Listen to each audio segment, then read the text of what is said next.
The museum gallery was empty except for Olivia Owens, who stood on a ladder trying to adjust a stubborn spotlight when the sound of expensive leather shoes echoed across the marble floor.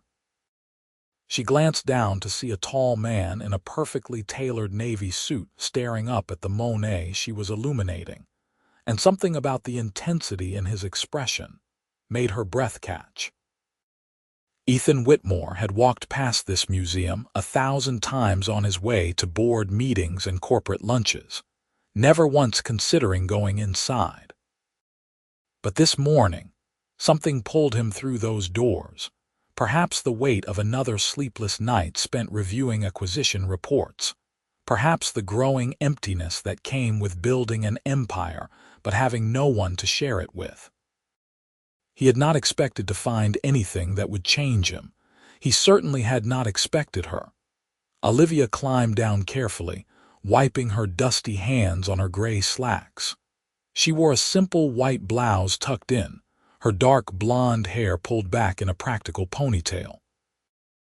Nothing about her outfit said she was trying to impress anyone, which was exactly what caught his attention. She moved with purpose toward the information desk, not noticing that his gaze had shifted from the painting to her. "Excuse me," he said, his voice deeper than she expected. "Can you tell me about this piece?" She turned, her hazel eyes meeting his dark brown ones. For a moment she forgot what he had asked, then her training kicked in. Water Lilies, 1919. Monet painted this series while dealing with cataracts, which actually affected his perception of color. Some art historians believe that is what makes these pieces so emotionally raw. Ethan stepped closer, studying not the painting but the way her face lit up when she spoke about it. "You sound like you really love this." "I do." Olivia smiled, a genuine expression that reached her eyes. "I have worked here for 3 years and I still get excited talking about these pieces. Most people think that is silly. I don't think it's silly at all." He meant it. In his world of corporate sharks and calculated conversations, her authentic enthusiasm was like finding water in a desert. "I'm Ethan." "Olivia. I'm actually the assistant curator here, though today I'm apparently also the maintenance crew." She gestured at the ladder with a self-deprecating laugh. He wanted to keep her talking, to hear that warmth in her voice again. "Would you mind showing me around?" "I'll be honest, I know nothing about art, but I'd like to learn." Something in his earnestness made her agree, even though she had a stack of paperwork waiting in her office. She led him through the galleries, explaining the history behind each piece, sharing little stories that brought the artwork to life. He listened attentively, asking questions that showed he was genuinely interested, not just making conversation. An hour passed like minutes. When they reached the contemporary wing, Olivia checked her watch and gasped. "I'm so sorry. I've completely monopolized your time. You probably have places to be." "Nowhere I'd rather be than here," Ethan said, and the sincerity in his voice made her cheeks flush. "Thank you for the tour, Olivia. This was the best morning I've had in years." She watched him leave, something fluttering in her chest that she quickly dismissed. Men in suits like that did not come back. They had important lives, important things to do. This was just a pleasant anomaly in her routine. But the next morning, when she arrived at the museum with her coffee and her to-do list, there he was, standing in front of the same Monet, hands in his pockets, waiting. "Good morning," he said, turning as if he had sensed her arrival. "I was hoping you might have time for another lesson." Olivia felt that flutter again, stronger this time. "You came back." "I told you I wanted to learn." He smiled, and it transformed his serious face into something boyish and appealing. "Though I'll admit, the art is only part of the attraction." She should have kept things professional. She should have handed him off to one of the volunteer docents. Instead, she found herself spending another hour with him, this time in the Renaissance gallery, talking about Caravaggio's use of light and shadow. It became a pattern. Every morning at 9 o'clock, Ethan walked through the museum doors. Sometimes he stayed for an hour, sometimes until lunch.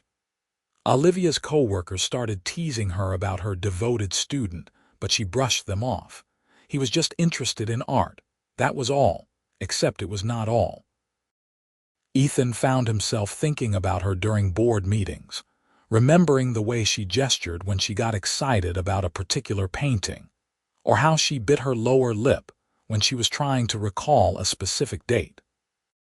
His assistant had started giving him concerned looks when she caught him staring out the window with an uncharacteristic smile on his face. On his 10th visit, Olivia finally asked the question that had been nagging at her. "Don't you have a job?" "I mean, I'm not complaining about the company, but most people can't just spend every morning wandering around museums." Ethan hesitated. He had not told her what he did, and she had never asked. The anonymity had been refreshing. "I have some flexibility in my schedule." It was not exactly a lie. As the CEO of Whitmore Industries, a real estate development firm that had made him a multimillionaire by 35, he could set his own hours. His assistant managed his calendar, and he had started pushing all his meetings to the afternoons. "Must be nice," Olivia said, not unkindly. "I'm usually here from 7 in the morning until 6 at night. We're trying to organize a new exhibition on Impressionist influences in modern art, and it's consuming my life." "Tell me about it," Ethan said, genuinely interested. As she described her vision for the exhibition, her challenges with securing certain pieces on loan, her frustration with the limited budget, he found himself wanting to help, but he held back. If she knew who he was, knew what he could do with a single phone call or a strategic donation, would she look at him the same way? Would she still laugh at his terrible jokes about abstract art? 2 weeks turned into a month. Ethan had never been so consistent about anything that was not work-related. His friends started noticing his improved mood, the way he turned down their invitations to expensive restaurants and exclusive clubs. His mother called to ask if he was sick because he had actually shown up to Sunday dinner on time, smiling. "There's someone, isn't there?" his mother asked, her eyes bright with hope. She had been pestering him about settling down for years. "Maybe," he admitted, unable to stop the grin spreading across his face. "Well, bring her to dinner next week. I want to meet the woman who has made my workaholic son remember that life exists outside boardrooms." But Ethan was not sure how to ask. Despite seeing Olivia nearly every day, their relationship existed in this strange bubble within the museum walls. They had never exchanged phone numbers, never made plans to meet outside. He was not even sure if she thought of him as anything more than a friendly visitor. He got his answer on a rainy Tuesday morning. Ethan arrived at the museum, shaking water from his umbrella, to find the main gallery in chaos. A leak in the ceiling had triggered the emergency protocols, and staff members were rushing to protect the artwork. Without thinking, he jumped in to help, following Olivia's calm, authoritative instructions as she directed the operation. They worked together for 3 hours, carefully moving pieces to storage, setting up dehumidifiers, coordinating with the building maintenance team. When the crisis was finally under control, Olivia collapsed onto a bench in the lobby, exhausted. Ethan sat beside her, his expensive suit rumpled and damp. "You were incredible," he said. "The way you handled that, keeping everyone calm and organized." "Part of the job," she said, but she was pleased. Then she looked at him, really looked at him, with his rolled-up sleeves and his tie askew, and something shifted. "Thank you for helping. You didn't have to do that." "Of course I did." He met her gaze, and the air between them suddenly felt charged. "Olivia, can I take you to dinner?" Her heart skipped. "Like a date?" "Yes, exactly like a date. I've been coming here every day for 6 weeks, and I think we both know it's not just about the art anymore." She bit her lip, that gesture he had come to adore. "I was starting to wonder if you were ever going to ask." They went to a small Italian restaurant that evening, nothing fancy, just good food and better conversation. Ethan was careful to keep things casual, still not revealing the full extent of his wealth and influence. He told her he worked in real estate, which was true, just not complete. Olivia talked about growing up in a small town in Pennsylvania, how she had fallen in love with art during a school trip to Philadelphia, how she had worked 3 jobs to put herself through college. "My parents thought I was crazy," she said, twirling pasta on her fork. "Getting a degree in art history with a minor in museum studies. They kept asking how I was going to make a living, but I couldn't imagine doing anything else." "They must be proud of you now," Ethan said. "They are, though they still worry. The pay is not great and the museum is always struggling with funding. But every time we get a new piece, or I see someone really connect with an artwork, I remember why I do this." Her passion moved him. In his world, people chased money, power, status. Olivia chased beauty and meaning, even when it meant financial struggle. He had never admired anyone more. They dated for 3 months, falling into an easy rhythm. Ethan would meet her at the museum in the mornings, take her to lunch when she could spare the time, and they would have dinner together several nights a week. He was careful about where they went, avoiding the high-end establishments where he might be recognized, sticking to cozy neighborhood spots where they could talk without interruption. Olivia thought it was sweet that he was so down to earth. She had dated men before who tried too hard to impress her, spending money they did not have on flashy dinners. Ethan's quiet confidence was refreshing. He listened more than he talked, remembered little things she mentioned in passing, made her laugh with his dry wit. But the secret was starting to weigh on him. He wanted to integrate her into the rest of his life, wanted her to meet his friends and family, wanted to take her to the places he actually frequented. More than that, he hated feeling like he was lying to her, even by omission. The decision was made for him on a Thursday afternoon. Olivia called him, her voice tight with stress. "The museum board just had an emergency meeting. We're losing our main funding source. They're talking about closing the contemporary wing, possibly laying off staff." "I'll be right there," Ethan said, already grabbing his keys. He found her in her office, surrounded by budget reports and funding proposals.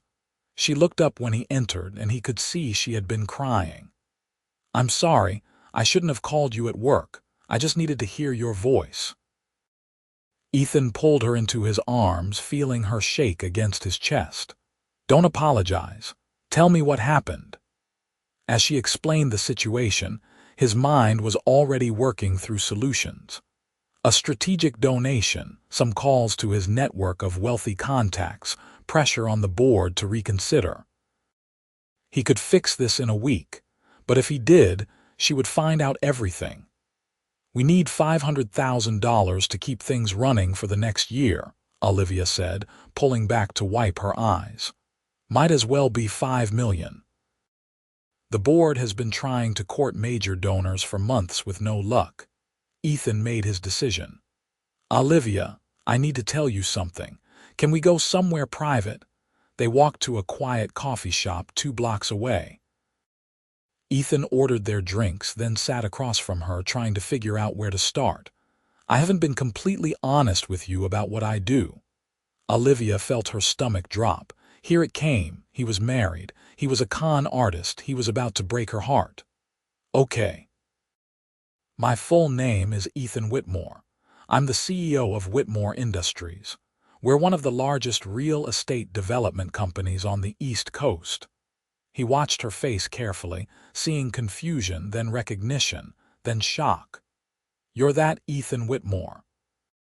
The one who just bought the Riverside Development Project, The one who is always in the business section of the newspaper. Yes. Olivia sat back, processing. So when you said you had flexibility in your schedule, you meant because you own the company.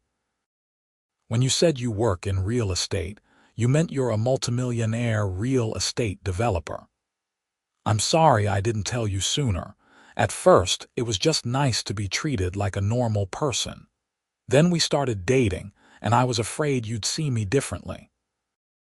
I was going to tell you, I just didn't know how. Why are you telling me now? Her voice was carefully neutral, and he could not read her expression. Because I think I can help with the museum's funding problem. I want to help, but I can't do that without you knowing who I really am.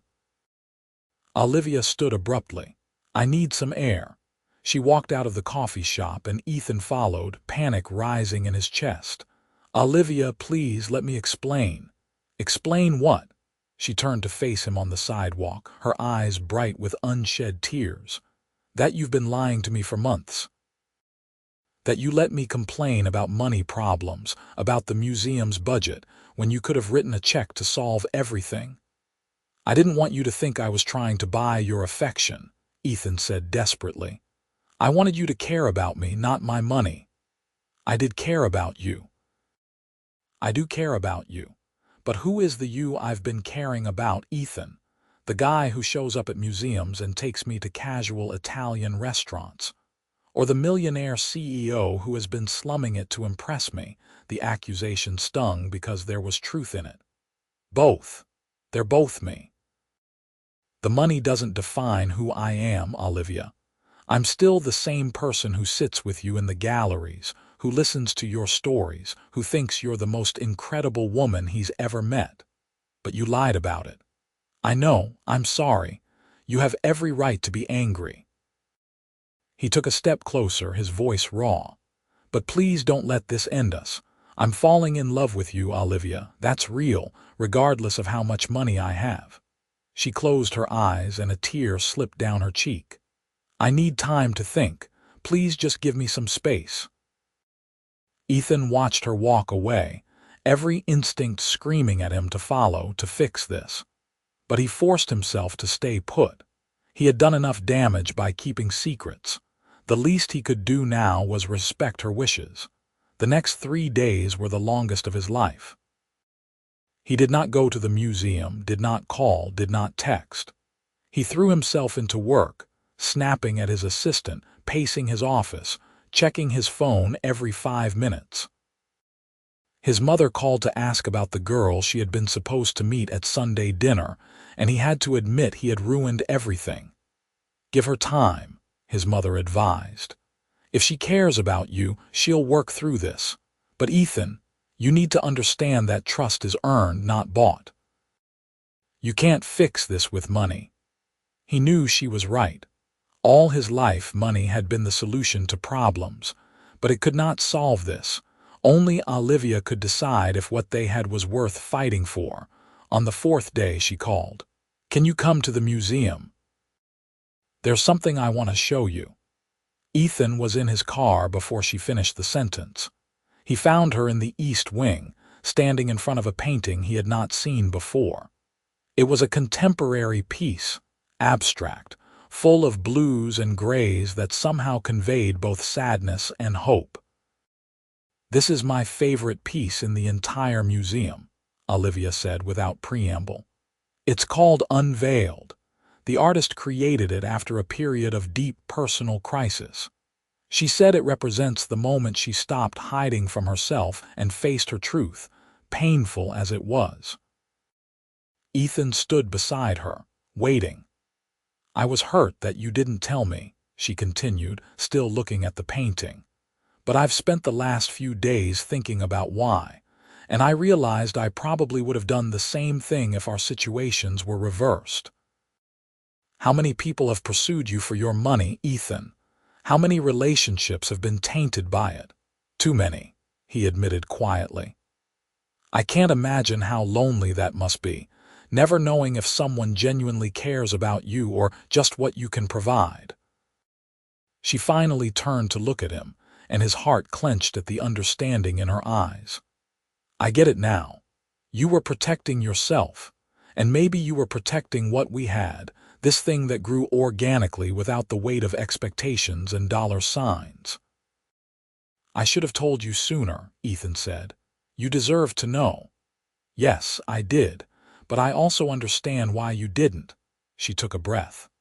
I'm not going to lie and say the money doesn't scare me. We come from completely different worlds, Ethan. I live in a one-bedroom apartment with a roommate. I buy my clothes at discount stores. The most expensive thing I own is my laptop, which I saved for 6 months to afford. How do I fit into your life? He reached for her hands, relief flooding through him when she let him take them. You fit perfectly, exactly as you are. I don't want to change you, Olivia. I don't want to turn you into someone who goes to charity galas and cares about stock portfolios. I fell in love with a woman who climbs ladders to adjust spotlights and gets genuinely excited about 19th century brushwork. That's who I want. You said you're falling in love with me before on the street. I did. I'm in love with you, Olivia Owens, completely, terrifyingly in love with you. She felt the last of her anger dissolve. I'm in love with you too, which is why this scared me so much. I thought I knew you, and then suddenly I didn't, and I couldn't bear the thought that what I felt was based on a lie. It wasn't. It isn't. He pulled her closer, resting his forehead against hers. Everything I showed you, everything I felt, that was all real. The money is just a circumstance of my life, not the core of who I am. I know that now. She kissed him softly, feeling him relax against her. But we need to be honest with each other from here on out. No more secrets, okay? No more secrets, he promised. And speaking of honesty, I meant what I said about wanting to help the museum. Not as a way to fix things between us, but because I believe in what you're doing here. This place matters to you, so it matters to me. Olivia pulled back slightly. Ethan, I can't accept your money. It wouldn't feel right, like I'm using you. What if I told you I've been looking for meaningful places to invest in the community? That supporting arts and culture is something I've wanted to do but never had a personal connection to before, he smiled. You've taught me so much about art, Olivia. You've opened my eyes to something I never appreciated before. Let me give back to that. It feels like a lot. Then don't think of it as a donation to help you. Think of it as an investment in something that enriches the entire city. These paintings, these exhibits, they inspire people. They offer beauty in a world that desperately needs it. That's worth supporting. She considered it, then slowly nodded. Okay, but I want this to be done properly through official channels. You'll work with the development board, everything transparent and documented. I won't be involved in any of the negotiations. Fair enough. He kissed her forehead, then her nose, then her lips. I missed you. 3 days felt like 3 years. I missed you too, she laughed, some of the weight lifting. Though I have to admit, I Googled you. There are a lot of photos of you at fancy events with beautiful women. That was intimidating.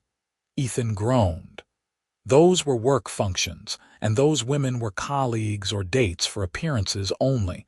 None of them made me feel a fraction of what I feel when I'm with you. Good answer. She grinned, then grew serious again. I need you to be patient with me, though. This is all new and kind of overwhelming. I'm going to make mistakes navigating your world. You're not navigating it alone. We're figuring this out together. He laced his fingers through hers. And for what it's worth, I need you to be patient with me too. I've spent so many years building walls, focusing only on business. You make me want to be a better person, to live a life that's about more than just the next acquisition or quarterly earnings. That's going to take some adjustment on my end. They stood there for a long moment, holding each other in the quiet gallery, the abstract painting bearing witness to their reconciliation. Outside, the museum was filling with afternoon visitors, but in that moment, they were in their own world. "Come to dinner with my family this Sunday," Ethan said suddenly. "My mother has been dying to meet you, and I want you to see that part of my life. No more compartmentalizing." Olivia's eyes widened.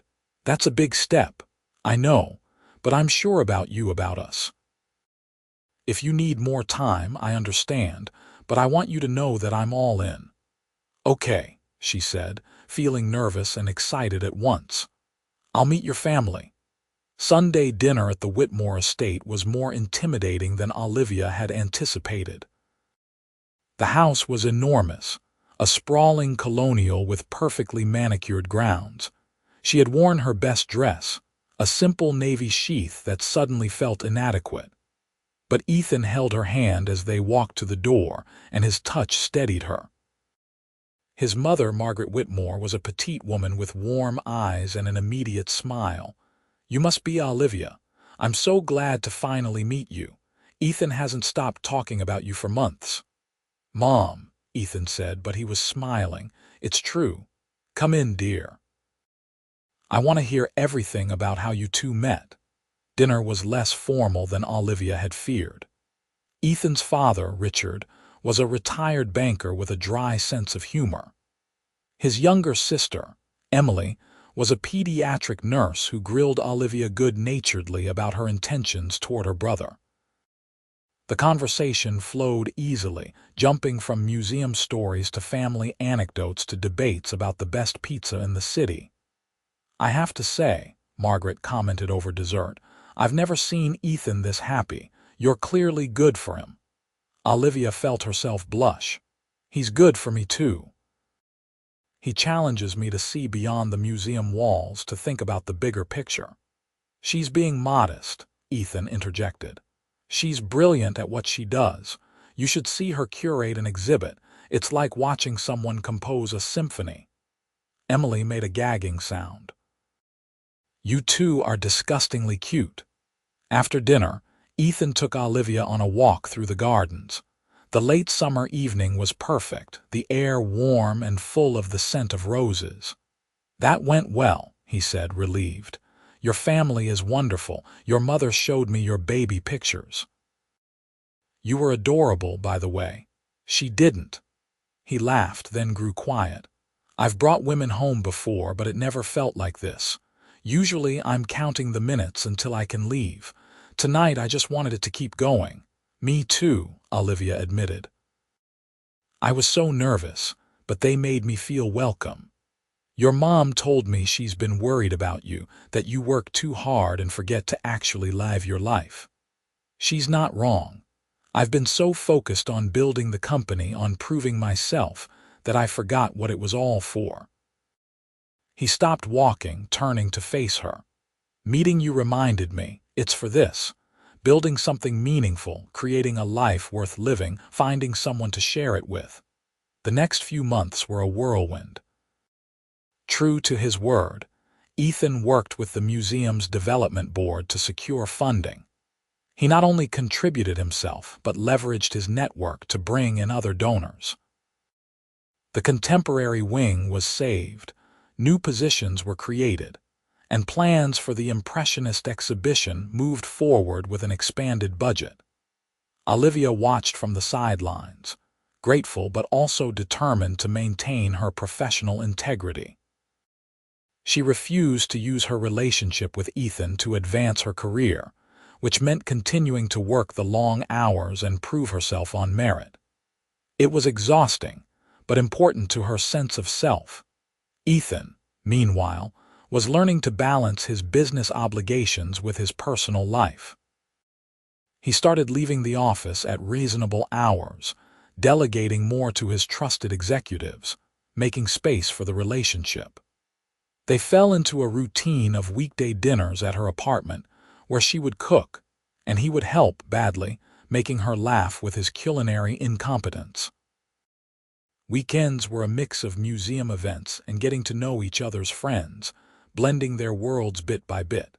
There were challenges. The first time Ethan took her to a high-profile charity gala, Olivia felt out of place among the designer gowns and practiced small talk. She saw the way other women looked at Ethan and at her, sizing up the competition. But Ethan never left her side, making it clear through word and gesture that she was the only woman in the room who mattered to him. And when she took him to a museum staff happy hour at a dive bar, where everyone was loud and unpretentious and argued passionately about art theory over cheap beer, he fit in better than she had expected. He listened to her colleagues debate the merits of various artists, asking genuine questions, treating their expertise with respect. By the end of the night, he had won over even the most skeptical members of her inner circle. "I like your people," Ethan said on the cab ride home, pleasantly buzzed and happy. "They care about what they do, there's no pretense." "I like your people too," Olivia replied, thinking of the friends of his she had met, successful but kind, driven but not cutthroat. "Though I still get nervous at those fancy events." "You shouldn't. You're the most impressive person in any room, fancy or otherwise." He kissed her temple. "Besides, I like that you get nervous. It means you're being yourself, not putting on an act." As autumn turned to winter, their relationship deepened. They navigated their first fight, a silly argument about whether to spend Thanksgiving with her family, or his that ended with them compromising and doing both. They weathered a week apart when Ethan had to fly to California for a business deal, discovering that the distance only made their reunion sweeter. They said, "I love you," so often it became as natural as breathing. One cold December evening, Ethan showed up at the museum just before closing. Olivia was in the main gallery doing a final walkthrough before locking up. "Hey, I thought you had a dinner meeting tonight. I canceled it. I wanted to see you." He looked nervous, which was unusual for him. "Is everything okay?" "Everything's perfect, actually. Will you come with me?" "There's something I want to show you." Curious, Olivia grabbed her coat and followed him outside. His car was waiting, and he drove them through the city, the holiday lights twinkling in the winter darkness. She tried to guess where they were going, but he just smiled mysteriously. They pulled up to a building in the Arts District, a beautiful old structure with ornate facades. Ethan led her inside, using a key to unlock the door. The interior was empty but stunning, with high ceilings, original hardwood floors, and huge windows that would let in natural light. "What is this place?" Olivia asked, her voice echoing. "It used to be a textile factory. It's been vacant for years, but I've been working on acquiring it." Ethan walked to the center of the main room, his footsteps loud in the emptiness. "I have a proposal for you." Olivia's heart started pounding. A proposal? Did he mean what she thought he meant? The museum is always struggling with space, right? You've mentioned wanting to expand the education programs, to offer more workshops and community events, but there's no room. He gestured around them. "This could be that space. A satellite location focused on community engagement and art education. Classes for kids and adults, gallery space for local artists, resources for schools." "Ethan, that's an incredible idea, but the museum couldn't possibly afford something like this." "I know. That's why I'm donating the building." He smiled at her shocked expression. "I'll cover the renovation costs too, work with you and the board to design something that meets the community's needs. All I ask is that you run it." "Run it? Ethan, I'm an assistant curator."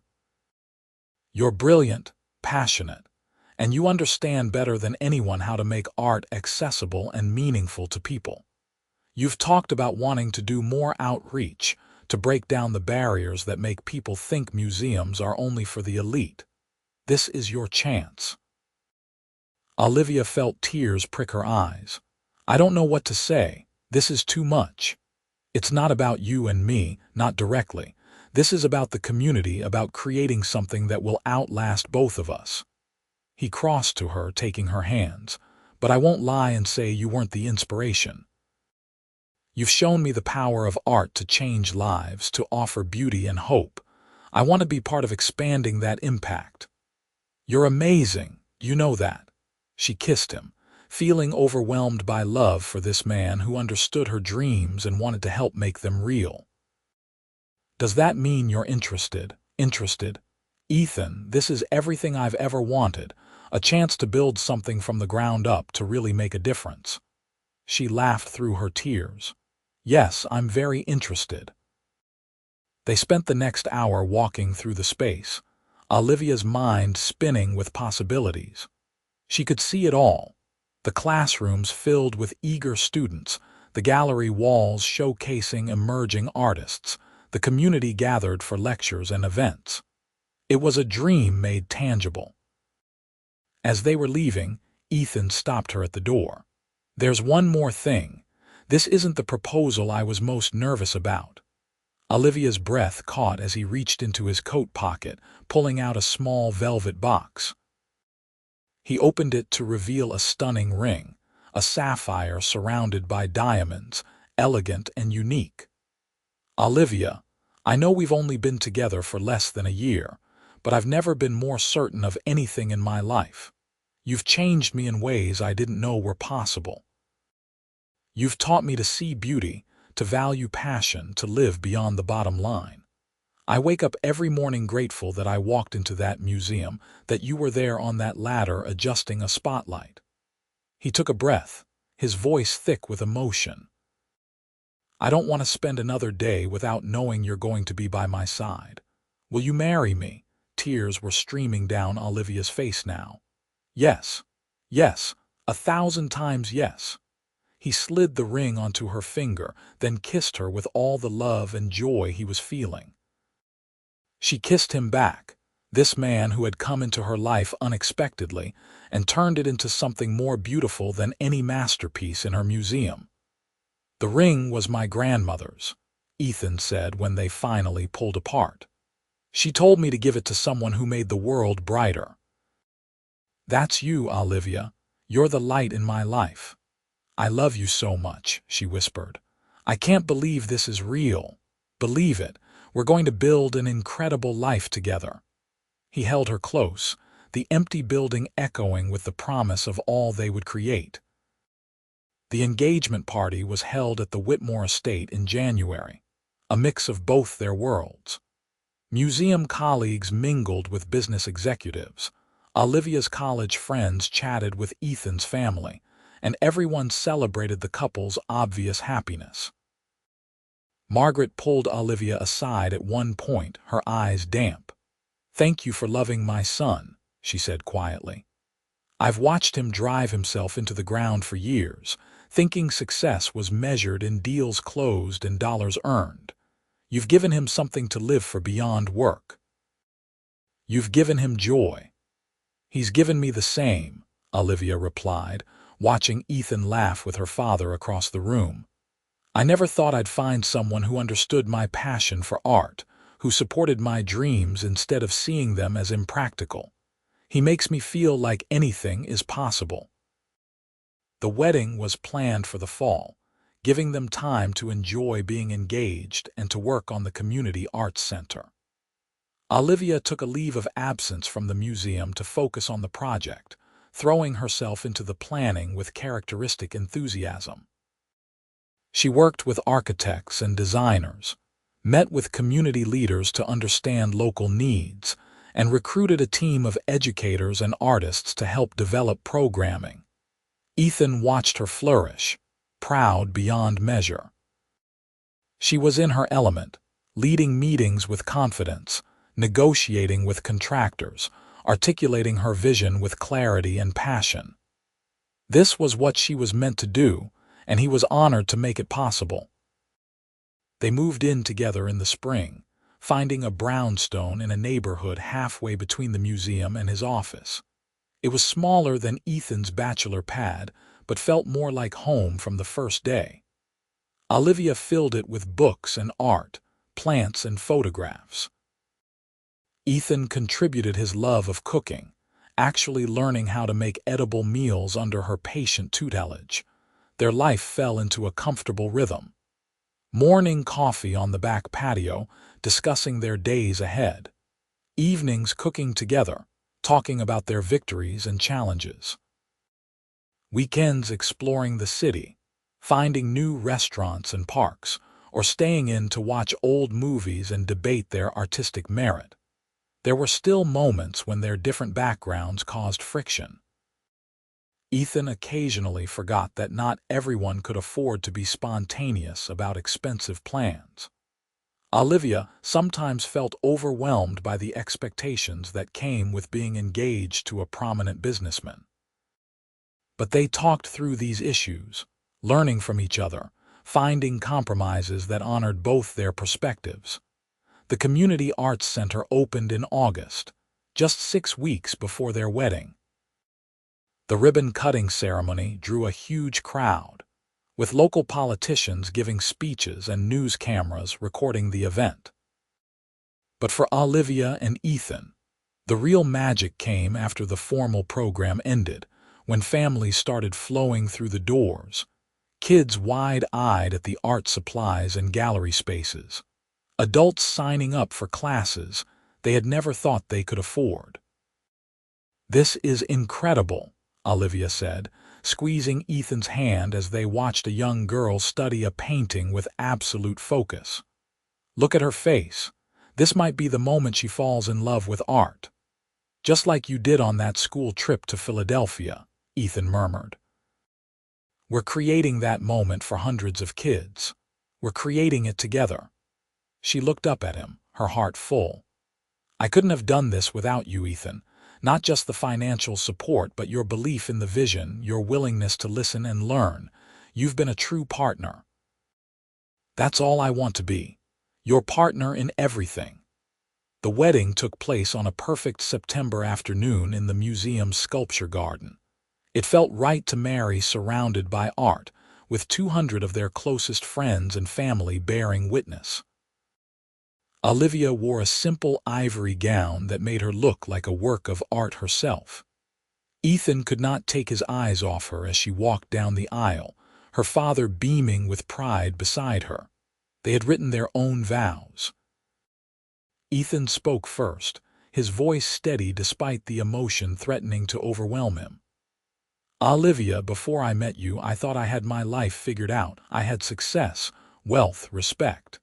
But I was missing the most important thing, purpose beyond profit. You taught me to see the world differently, to appreciate beauty and passion, to understand that the most valuable things in life can't be measured in dollars.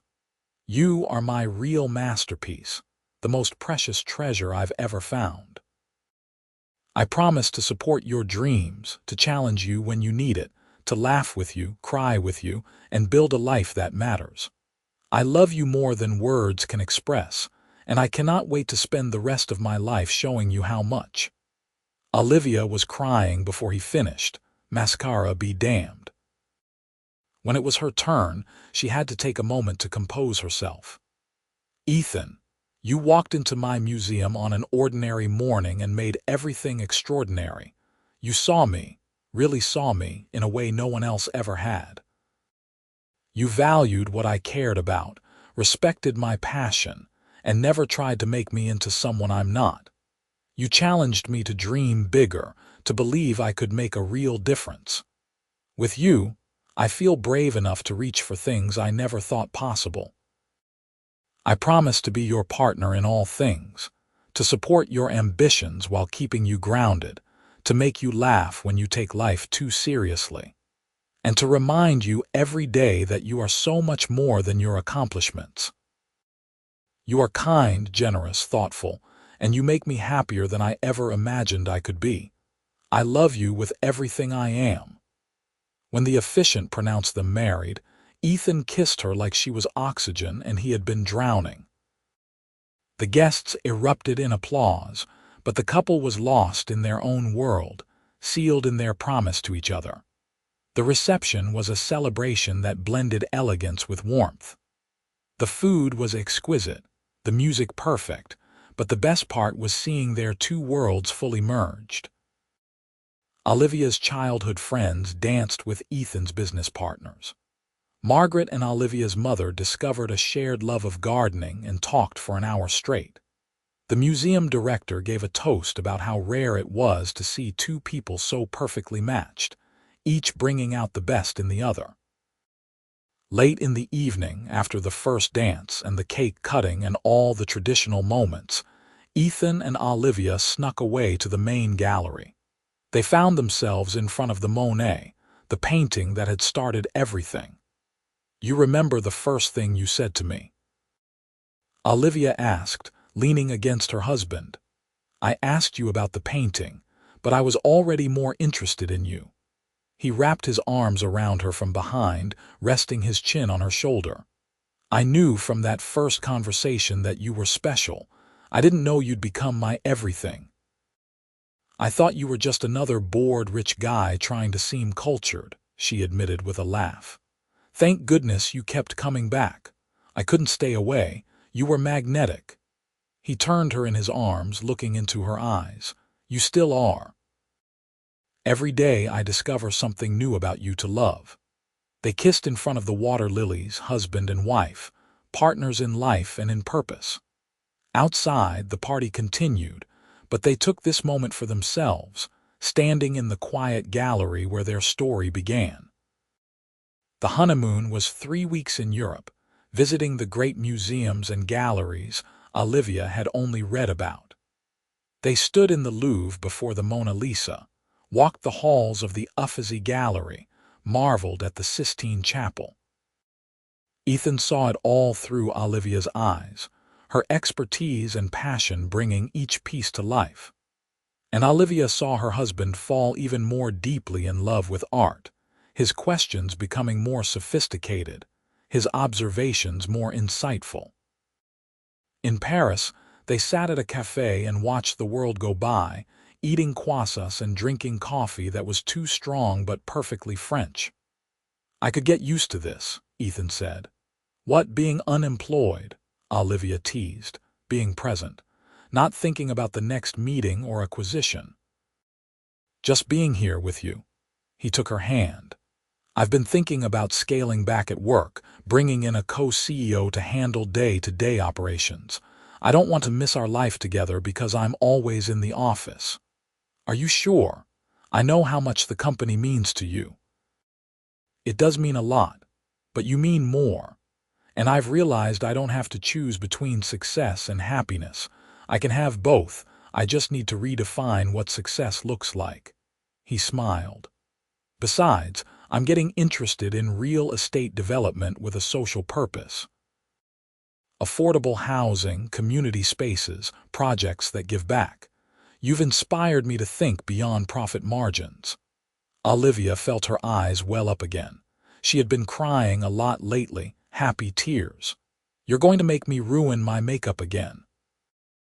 "Good thing I think you're beautiful even with mascara running down your face." He kissed her nose. "What do you say we make a pact? We keep challenging each other to be better, to do meaningful work, to never lose sight of what matters." "Deal," she said, sealing it with a kiss that made the other cafe patrons smile knowingly. They returned from Europe refreshed and ready to dive into their work. Ethan implemented his plan to restructure the company, hiring a talented executive to take over many of his responsibilities. It was not an easy transition, letting go of the control he had maintained for so long, but Olivia supported him through the adjustment. Meanwhile, the Community Arts Center was thriving beyond their wildest expectations. The classes were full, with waiting lists for the most popular programs. Local artists were getting exposure through the gallery shows, several landing representation with major galleries as a result. Schools were bringing students for field trips, and teachers were reporting increased engagement with art in their classrooms. Olivia had found her calling, and it radiated from her. She hired a talented staff who shared her vision, and together they expanded the programming.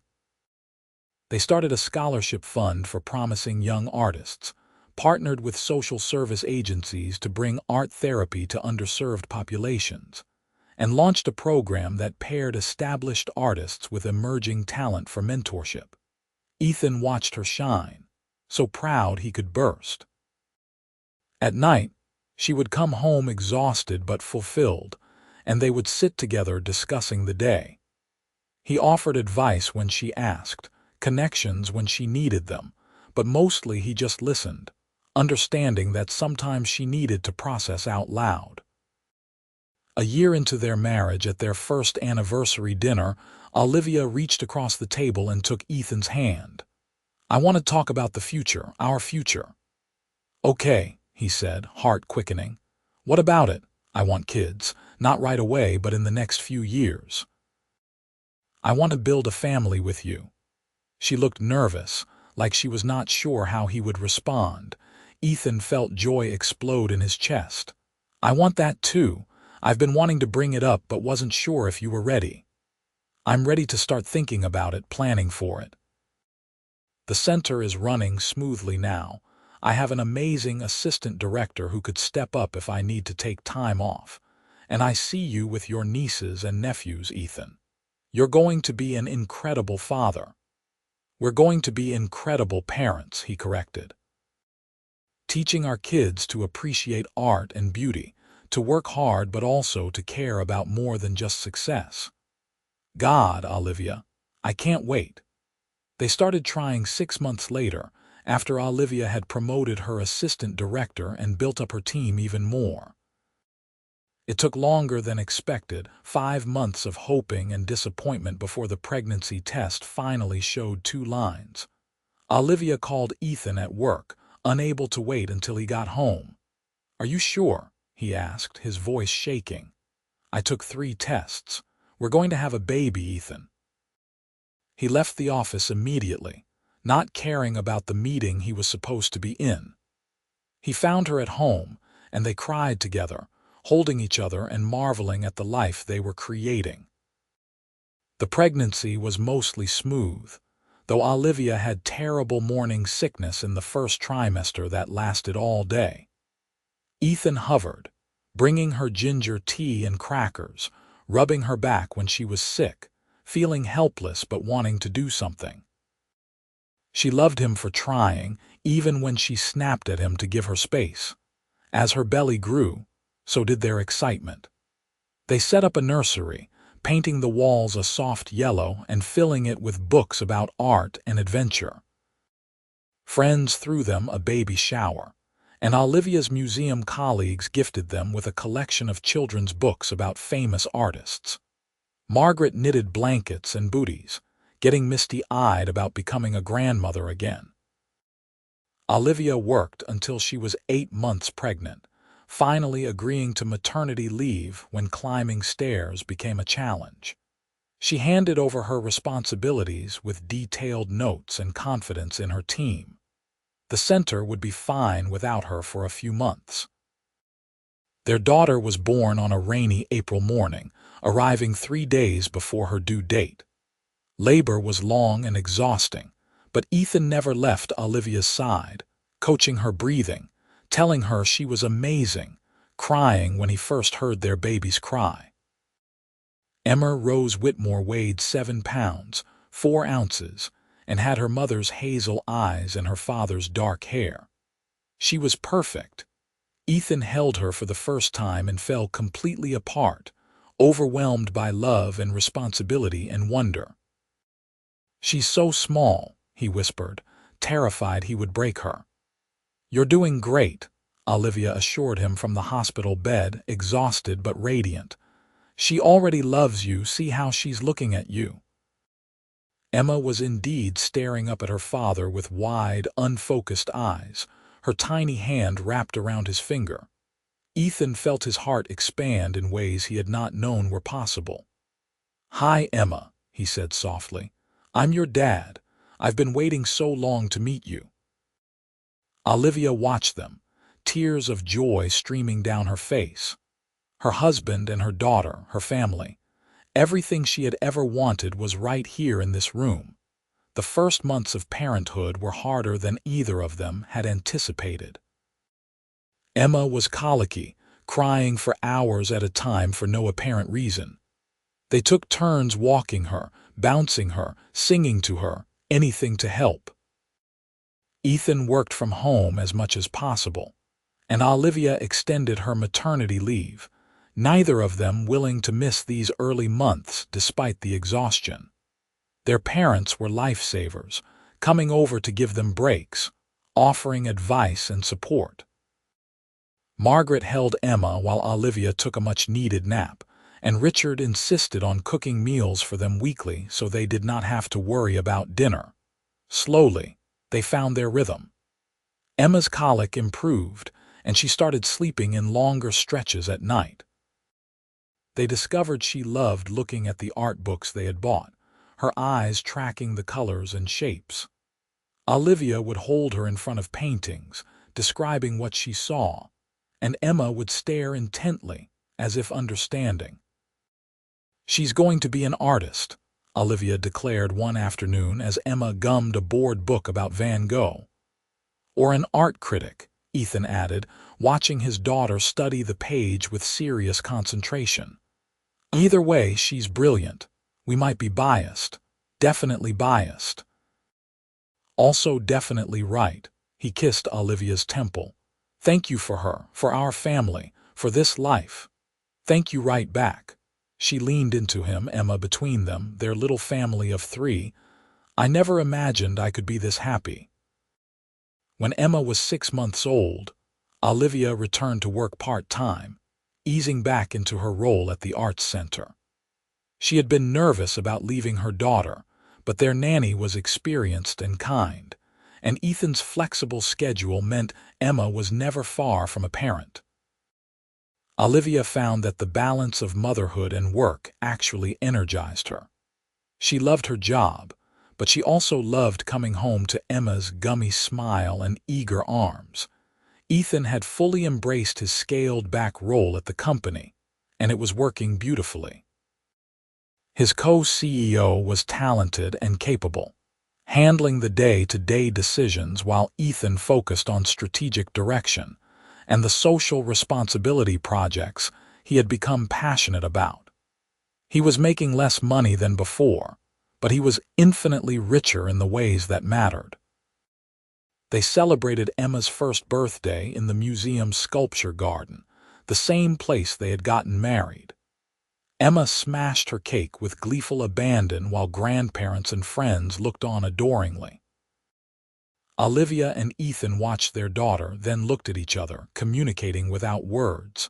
This was everything. This was what life was about. That night, after Emma was asleep and they were cleaning up the remnants of the party, Ethan pulled Olivia into his arms. "Happy." "Deliriously," she confirmed. "You, more than I ever thought possible." He swayed with her gently, dancing to music only they could hear. "Do you ever think about that first day I walked into the museum, how different our lives would be if I had just walked past again?" "I think about it sometimes, but I also think we would have found each other eventually. Some things are just meant to be." "You believe in fate now, the woman of science and provable history," Olivia laughed. "I believe in us. Call it whatever you want, but what we have is rare and precious. I'm grateful every day that you kept coming back, that you saw something in me worth pursuing." "I saw a masterpiece," Ethan said, echoing the thought he had had so many times over the years. "The most beautiful, authentic, passionate person I had ever encountered. I still see that every single day. You're my real masterpiece, Olivia. You always will be." She kissed him, pouring all her love into it. They had built something extraordinary together, a life rich with meaning and purpose and joy. The museum, the arts center, their marriage, their daughter, it was all part of the same masterpiece they were creating together, one day at a time. 2 years later, they welcomed a son, Owen Michael Whitmore, who had Ethan's serious expression and Olivia's artistic temperament. Emma was a doting big sister, carefully showing Owen her favorite paintings in the board books and sharing her toys with varying degrees of success. Their house was loud and chaotic and full of love. Ethan's office was covered in finger paintings and crayon drawings. Olivia's carefully organized books were now interspersed with children's stories. Their white couch had been replaced with something more practical, and they would not have changed a thing. The arts center continued to thrive, expanding to include a second location on the other side of the city. Olivia oversaw both, her reputation in the arts community growing. She was invited to speak at conferences, to consult with other museums, to serve on boards.